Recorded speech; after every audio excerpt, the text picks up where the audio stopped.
नमस्कार. मी किरण भिकन भुजबळ एक कविता सादर करतोय. कवितेचं शीर्षक आहे दलित मेटामॉर्फोसिस आणि कवयित्री आहेत कवयित्री शर्मिष्ठा भोसले. दलित मेटामॉर्फोसिस. आज सकाळी झोपेतून उठलो. मला जाणवलं की माझं रूपांतर एका दलित माणसात झालंय. एका दलित माणसात. कापका म्हणे एके सकाळी झोपेतून उठल्यावर किडा बांधला होता. मी दलित होतो. म्हणजे किडाच तर होतो या सुलतानी व्यवस्थेच्या नजरेत. बिगारी काम करून घरी आल्यावर पावसाळ्यात ढासळलेल्या भिंतीकडे पाठ करून खाली चाय पीत बसलो होतो. 3 पत्र्याच्या दारात बूट वाजले. खाड खाड खाड खाड.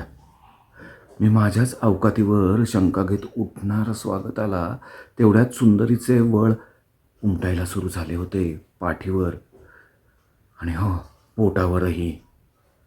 बचावाचे असफल प्रयत्न करताना लक्षात आलं माझ्या. बाबासाहेबांच्या पुतळ्याकडे पाठ केली होती.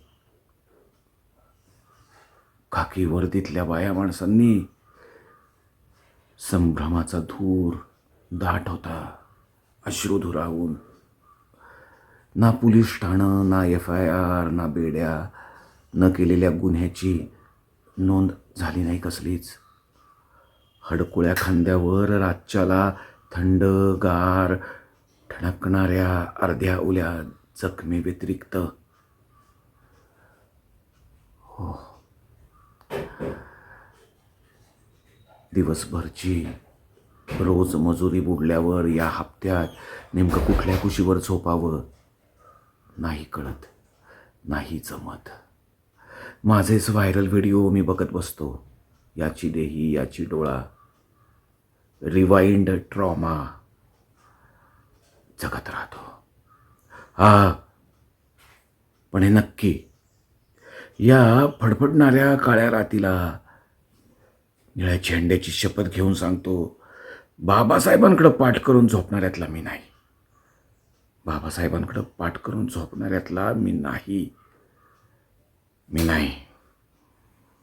ही कविता होती कवयित्री शर्मिष्ठा भोसले यांची.